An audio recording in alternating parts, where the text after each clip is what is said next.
Good morning students. BA part first में हम पढ़ रहे हैं सेकंड पेपर, और सेकंड पेपर में हमारा जो टॉपिक चल रहा है वो है शुक्र। शुक्र थे भारतीय राजनीतिक विचारक और उनका जो ग्रंथ था वो था शुक्र नीति सार।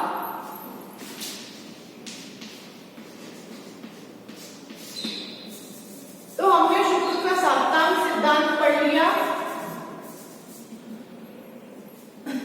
साथ ही हमने ये भी देखा कि शुक्र का जो ग्रंथ था शुक्र नीति सार, उसके संबंध में भी मतभेद पाए जाते हैं कि वो कब का ग्रंथ है। लेकिन कहा जाता है कि वो कौटिल्य के अर्थशास्त्र के बाद का ही ग्रंथ है, क्योंकि उसमें बहुत सी चीजें ऐसी हैं जो कौटिल्य के अर्थशास्त्र में देखी गई है। इसके बाद में साप्ताहिक सिद्धांत के बाद में हम पढ़ेंगे राज्य। शुक्र ने राज्य के संबंध में क्या विचार दिए हैं वो हम पढ़ेंगे। राज्य के बारे में शुक्र कहता है कि राज्य जो है वो एक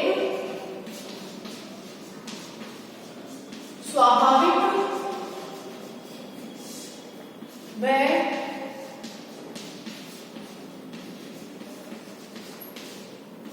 अनिवार्य संस्था है।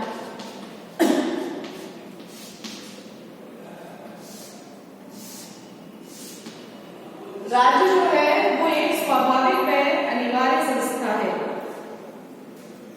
शुक्र नीति में राज्य की उत्पत्ति की कोई विवेचना नहीं की गई है, किंतु यह विचार जो है वो स्पष्ट रूप से व्यक्त किया गया है कि राज्य जो है एक स्वाभाविक और अनिवार्य संस्था है। जिस प्रकार से चंद्रमा समुद्र की वृद्धि का कारण है, उसी प्रकार से राज्य जो है वो लोगों की खुशियों का मूल आधार है, लोगों के अस्तित्व का, उनके अभ्युदय यानी उनके उदय का मूल आधार है राज्य। तो शुक्र कहते हैं कि राज्य जो है एक बहुत ही अनिवार्य संस्था के रूप में है और राज्य का होना आवश्यक है, क्योंकि व्यक्ति की जो मूलभूत आवश्यकताएं हैं वो राज्य के द्वारा ही पूरी होती है।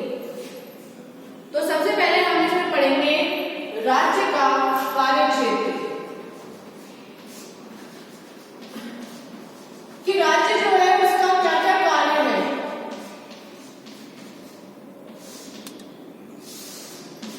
तो राज्य के कार्यक्षेत्र में पहला है प्रजा की रक्षा।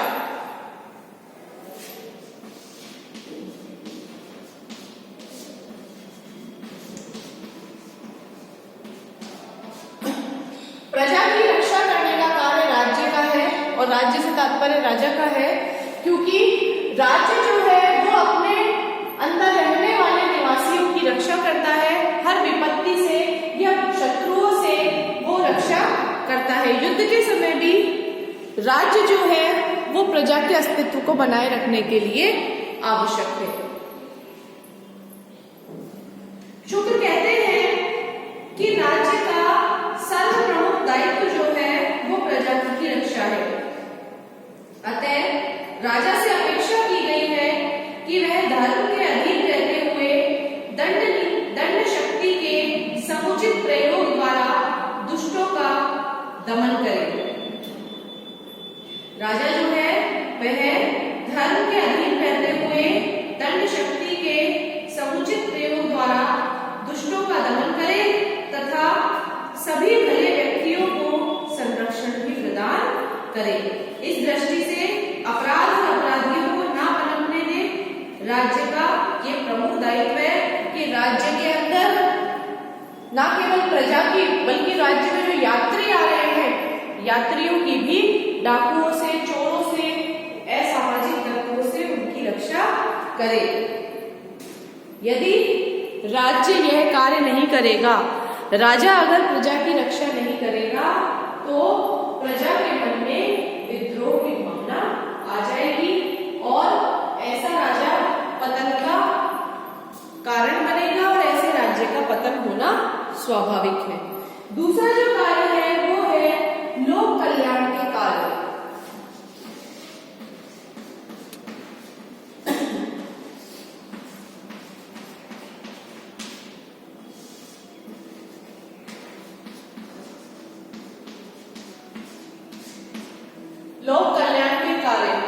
लोक कल्याण से मतलब है, लोक से मतलब है जनता, कल्याण मतलब जनता के कल्याण के जो कार्य हैं वो राज्य के हैं।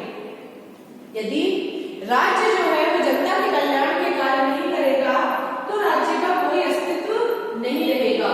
जैसे प्रत्येक नागरिक की सुख सुविधाओं का ध्यान रखने की जो जिम्मेदारी है वो राज्य की है। राज्य निश्चित करेगा कि प्रजा जो है वो उसके राज्य में प्रसन्न है।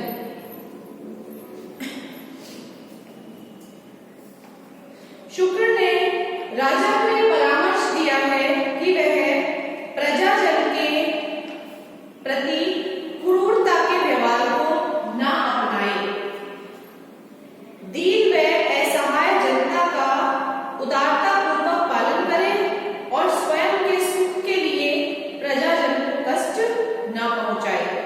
प्रजाजन के सुख के लिए चिंतन और कर्म जो है वो राजा का कर्तव्य है, क्योंकि प्रजाजन के दुखी रहने से राज्य जो है वो नष्ट हो जाता है। यदि प्रजा दुखी होगी तो राज्य नष्ट हो जाएगा। लोक कल्याण के लिए शुक्र कहता है कि राज्य को ये निश्चित करना चाहिए कि उसके राज्य के अंदर प्रजा की सुख सुविधाओं के लिए कुएं हो, बावड़ियां हो, तालाब हो, साथ ही धर्मशालाएं हो, मंदिर हो, मस्जिद हो यानी धार्मिक स्थल हो।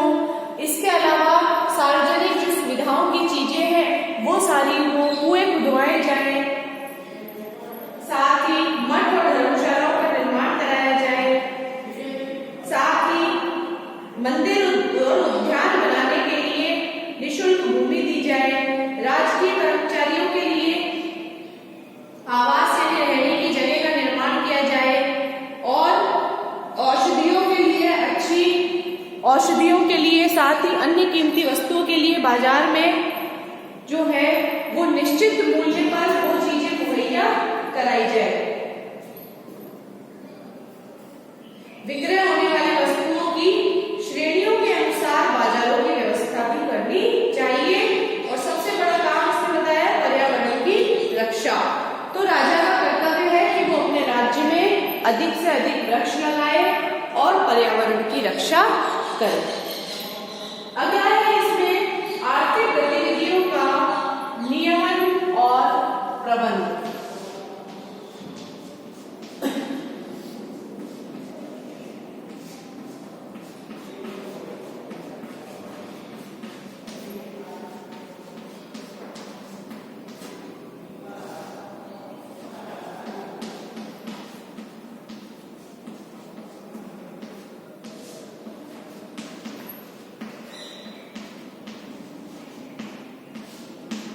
आर्थिक गतिविधियों का नियमन और प्रबंध का जो कार्य है वो शुक्र को करना चाहिए।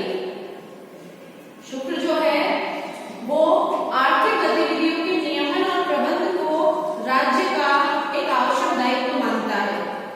शुक्र ने ये विचार व्यक्त किया है कि गौ यानी गाय, गज यानी हाथी, अश्व घोड़े, ऊंट, भैंस आदि पशुओं तथा चांदी, सोना, रत्न आदि धातुओं और खनिजों, मादक द्रव्यों और विष आदि पदार्थों तथा अचल संपत्ति के क्रय विक्रय एवं चिकित्सा आदि व्यवसायों का राज्य के द्वारा नियमन किया जाना चाहिए। शुक्र नीति के अनुसार इन गतिविधियों के लिए राज्य से अनुज्ञा प्राप्त करना आवश्यक होना चाहिए। लाइसेंस जो है वो लेना चाहिए। अगर इस तरह कोई बिजनेस कर रहे हैं तो राज्य लाइसेंस देगा। शुक्र नीति में राज्य से अनुज्ञा प्राप्त किए बिना जुआ खेलना या शस्त्र धारण करना भी गलत होगा। उसके लिए भी लाइसेंस जो है यानी अनुज्ञा पत्र जो है वो राज्य से प्राप्त करना आवश्यक है। जितनी भी आर्थिक गतिविधियां हैं उन गतिविधियों के नियमन और प्रबंध का जो कार्य है वो राज्य के द्वारा किया जाएगा। अगला है प्रशासनिक व्यवस्था का सुसंचालन।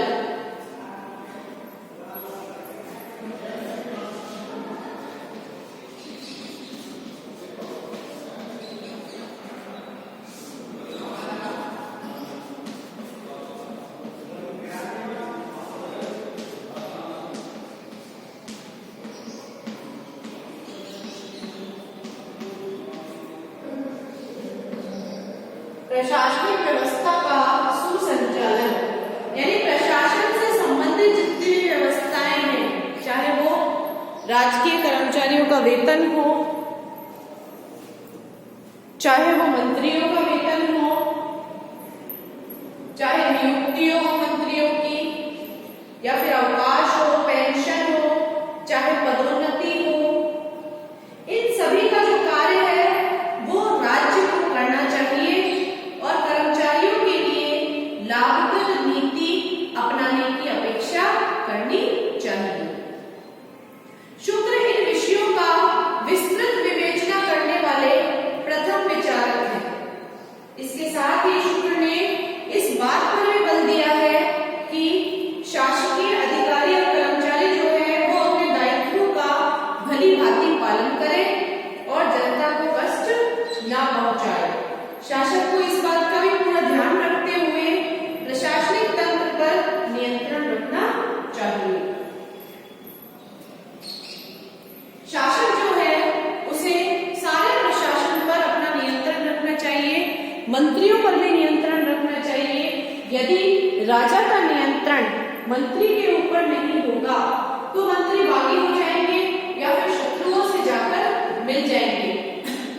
साथ ही वेतन जो है वो सबका बहुत अच्छे से होना चाहिए, वेतनमान, क्योंकि अगर वेतन नहीं होगा तो मंत्री और अन्य अधिकारी जो हैं वो जाकर के शत्रु राज्यों से मिल जाएंगे और उन्हें शत्रु राज्य के द्वारा यदि कोई प्रलोभन दिया जाता है तो वो उसे स्वीकार करके उस प्रलोभन में आकर के राज्य के लिए खतरा उत्पन्न कर सकते हैं, संकट उत्पन्न कर सकते हैं।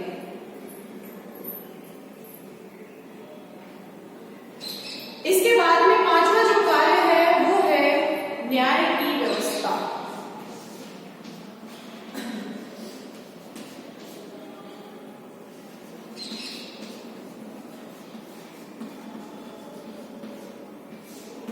न्याय की व्यवस्था करना भी राज्य का ही कार्य है।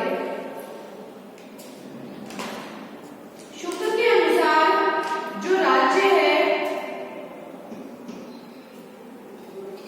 उसका परम आवश्यक कार्य जो है वो न्याय प्रदान करना है और न्यायशील शासक ही प्रजाजन के लिए धर्म, अर्थ, काम के त्रिवर्ग की सिद्धि में सहायक हो सकता है।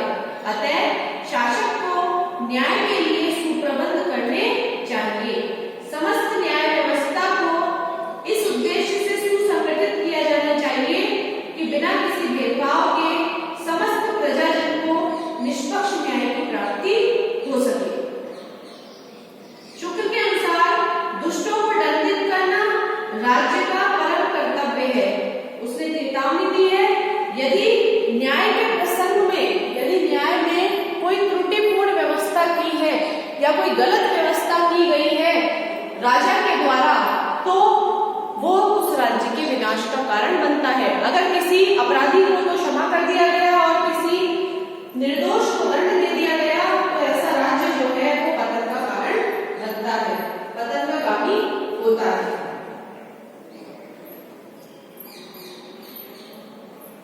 इसके बाद में है राज्य के शिक्षा संबंधी दायित्व।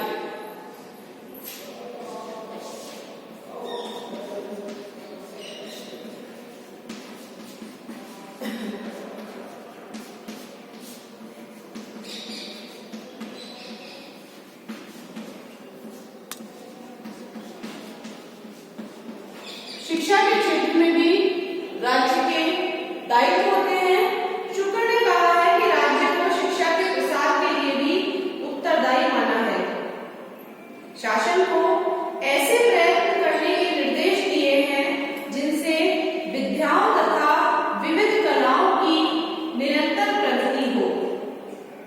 शुक्र का परामर्श है कि शासन प्रतिभावान विद्यार्थियों को छात्रवृत्ति दे, शिक्षित व्यक्तियों की योग्यता के अनुसार राजकीय पदों पर नियुक्ति दे, साथ ही विद्या और कलाओं में जो व्यक्ति पारंगत है, जैसे किसी को कुछ वाद्य यंत्र बजाना आता है, नृत्य कला, संगीत कला में अगर कोई पारंगत है तो ऐसे व्यक्तियों को भी राज्य के द्वारा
राज्य के सामाजिक दायित्व। राज्य के सामाजिक दायित्वों का शुक्र ने मनु की भांति विस्तृत वर्णन तो नहीं किया है, लेकिन फिर भी उन्होंने बताया है कि सामाजिक व्यवस्था का नियमन, यानी समाज का जो नियमन है और सामाजिक जीवन में धर्म और नैतिक मूल्यों की जो प्रतिष्ठा है, ये करने का कार्य दायित्व का है।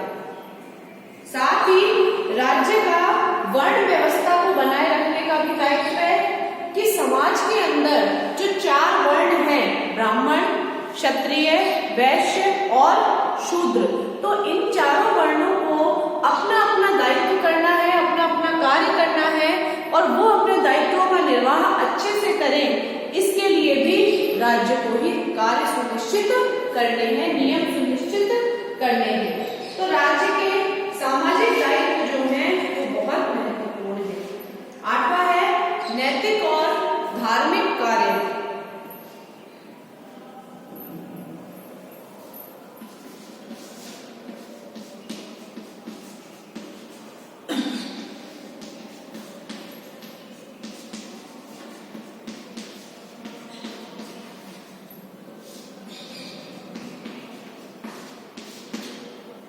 नैतिक और धार्मिक कार्य करने की जो जिम्मेदारी है वो भी राजा की ही है, राज्य की है।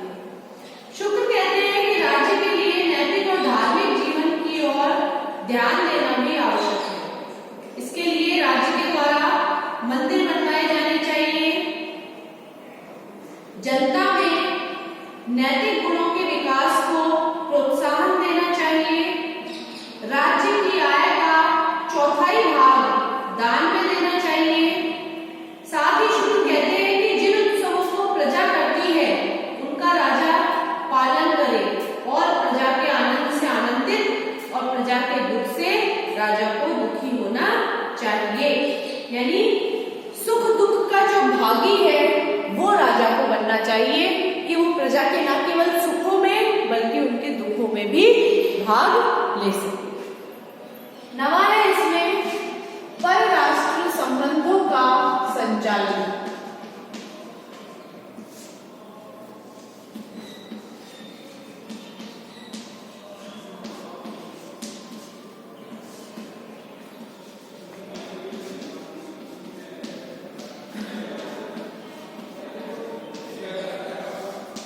परराष्ट्र संबंधों का संचालन करने का जो कार्य है वो भी राजा का ही है, राज्य का ही है। राज्य के लिए आवश्यक है कि परराष्ट्र संबंधों के संचालन में राष्ट्र हित को उसे सबसे ऊंचा सर्वोच्च महत्व देना चाहिए। परराष्ट्र संबंधों का कुशलतापूर्वक संचालन करके अनावश्यक जो युद्ध है उससे राजा को बचना चाहिए। बेवजह उसे युद्ध नहीं करना चाहिए, युद्ध में भाग नहीं लेना चाहिए।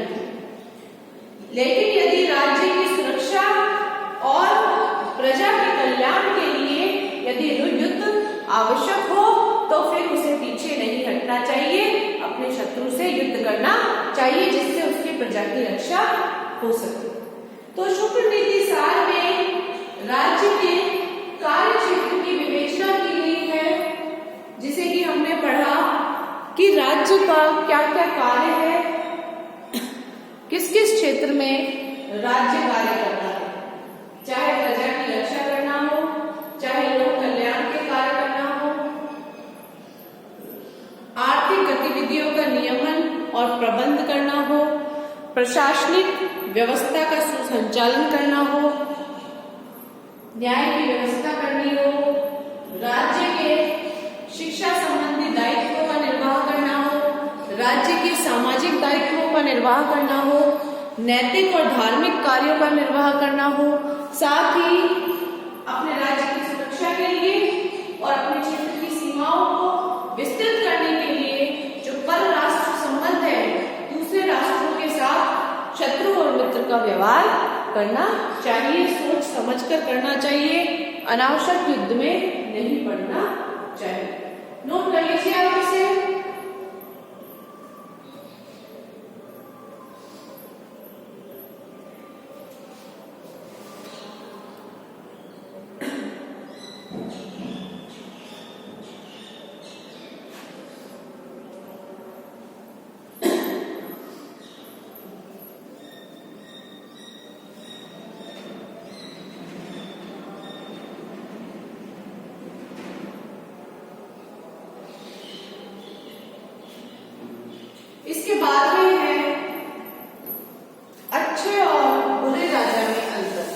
राजा है हमारा अगला टॉपिक। राज्य हमने पढ़ लिया। अब है राज्य का सबसे अहम जो पार्ट है वो राजा होता है।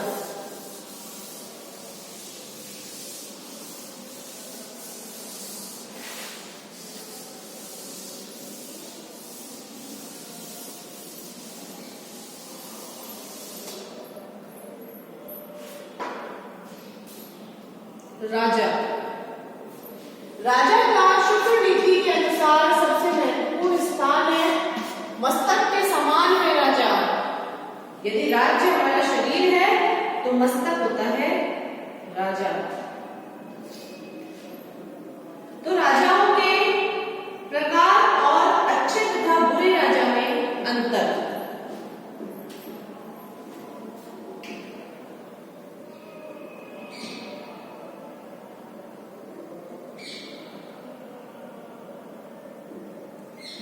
शुक्र ने बताया है, शुक्र ने राजा में देवत्व की कल्पना कर दी।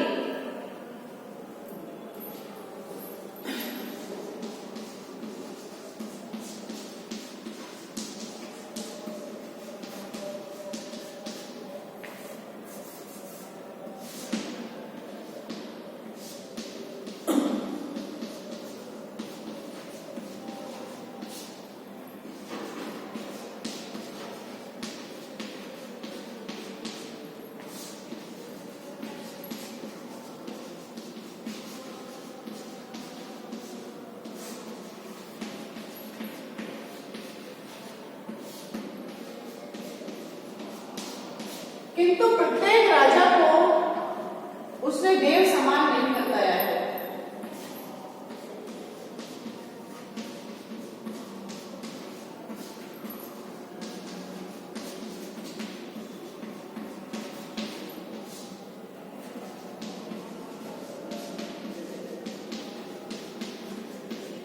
कि सारे राजा देवता के समान नहीं है, सब में देवता वाले गुण नहीं है।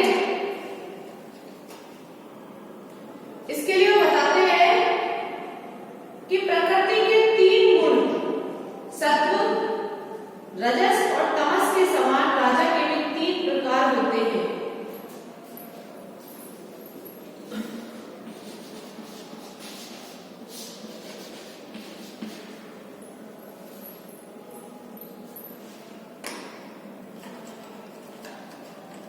प्रकृति के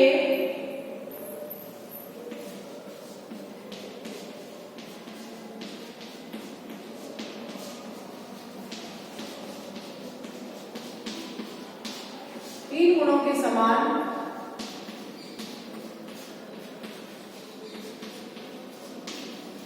राजा के प्रकार है। पहला जो है वो है कि वो राजा जिसमें तामस गुण का बाहुल्य होता है वह देव नहीं माना जा सकता। वह राजा जिसमें तामसी प्रवृत्ति होती है, तामस गुण का बाहुल्य होता है, वह देवता नहीं है। उसे राक्षस माना जाएगा,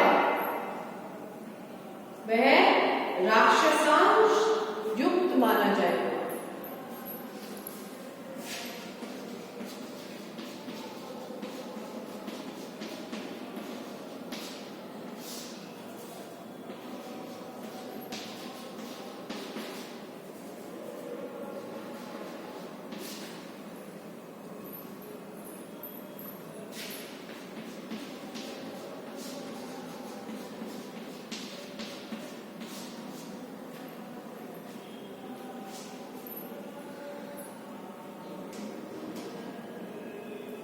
जो राजा रजोगुण प्रधान होगा, जिसमें वह देव स्थान नहीं पा सकता, उसमें मानवांश के गुण माने जाएंगे।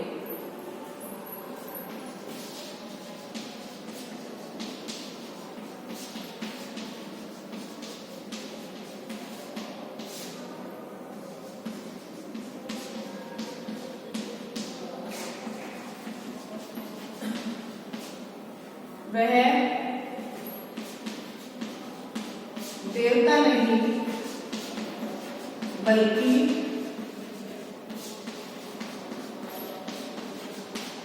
मानवांश के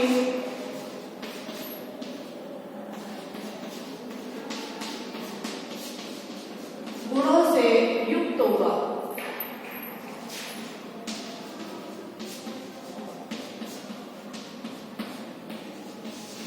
यानी वो मानव होगा। और तीसरा है, जिस राजा में सत्व गुण का प्रधान हुआ वही राजा देवत्व को प्राप्त होगा।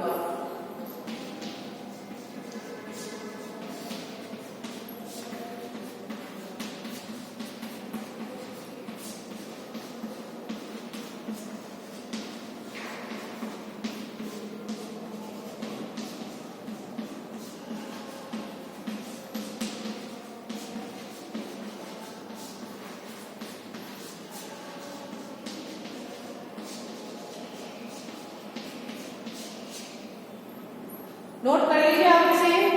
ये 3 प्रकार बताए हैं शुक्र ने राजा के। पहला राजा वो राजा जिसमें तामस गुण है, वह राक्षस है। वह राजा जिसमें रजोगुण है, वह मानव है। और जिसमें सत्व गुण है, वह देव है। जो राजा धर्म में तत्पर है वह देवता है।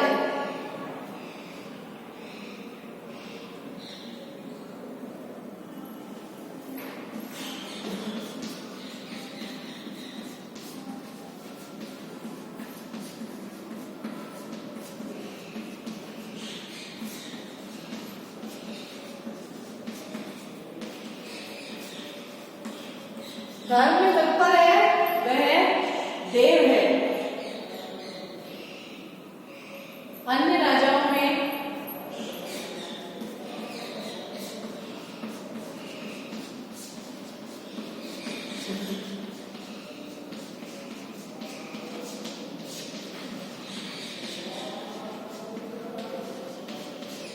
राक्षसों के अंश है। अन्य राजाओं में राक्षसों के अंश है जो प्रजा को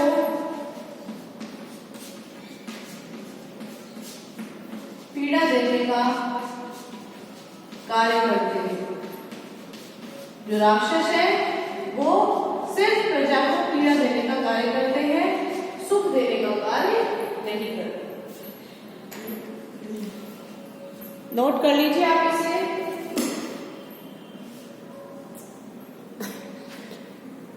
ये